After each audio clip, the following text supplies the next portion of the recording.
I stand before you today somewhat confused because the Feast of All Saints is on the 1st of November and this is the 2nd of November.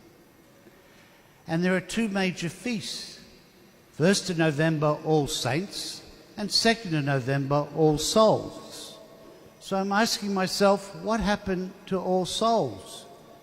Each feast is important and central to who we are as church. And when we look up the universal calendar, it says in the universal calendar, today is the 2nd of November, the Feast of All Souls. I don't share this to complain. I share this to basically share my confusion and to share what my confusion led to, for it's a new insight for me. The Feast of All Saints and the Feast of All Souls stand together as one. For we as church are the communion of saints. We pray that in the Apostles' Creed, that we believe in the church, one holy Catholic apostolic, and we believe in the communion of saints. And good church teaching says we are the church of the living and the dead. We belong together in communion. There is the key word to my insight, communion. We belong together in communion. And all saints and all souls tell us that very strongly if we look at them as one central feast. One reason All Souls is important to me is because a key part of my upbringing in a Catholic family was we pray for the dead, and November is the month when we pray for our dead. And we have a Christian duty and responsibility to do that. Enough on that.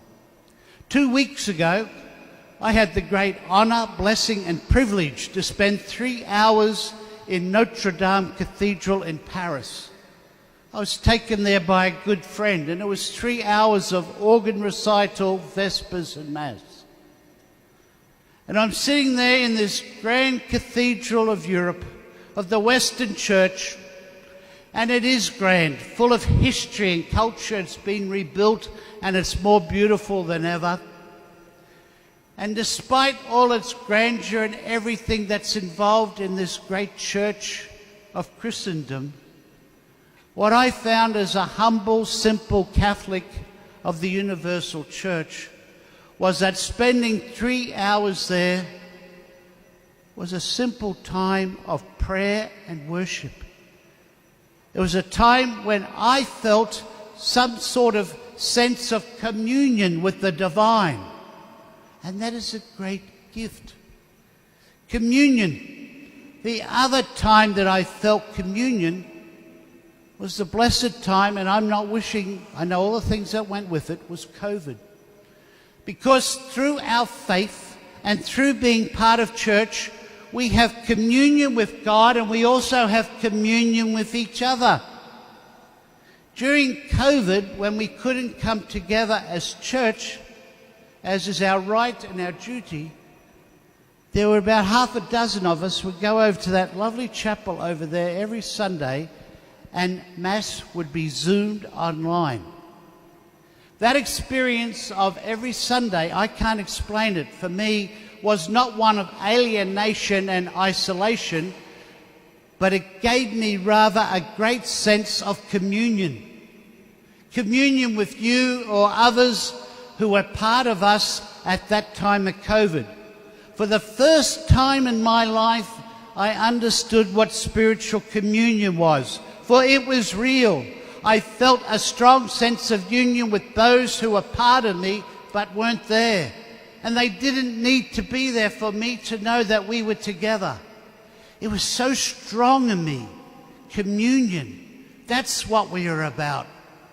Community, yes, but community leading to communion. Communion because that is what God offers us. And that's what God offers us through creation. That's what God offers us as a gift, but also offers us through enjoying creation and living together. Communion.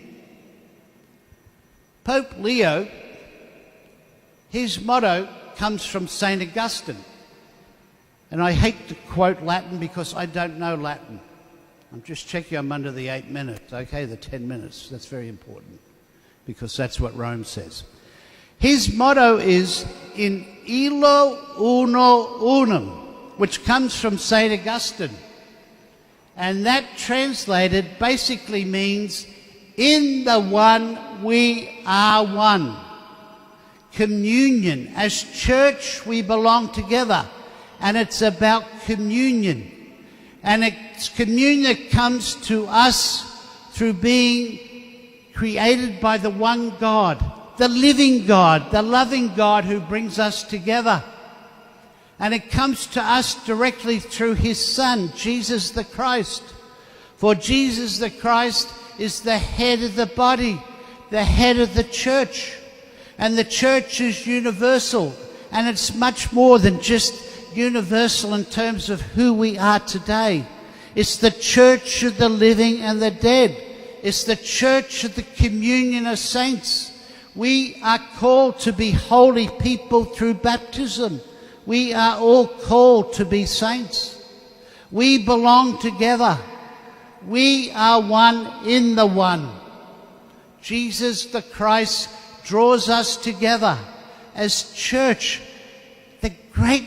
One of the great mysteries, a core central mystery is that we live in communion as church and that we belong together, no matter who we are, where we are, living and dead. And our duty is to pray for each other and with each other.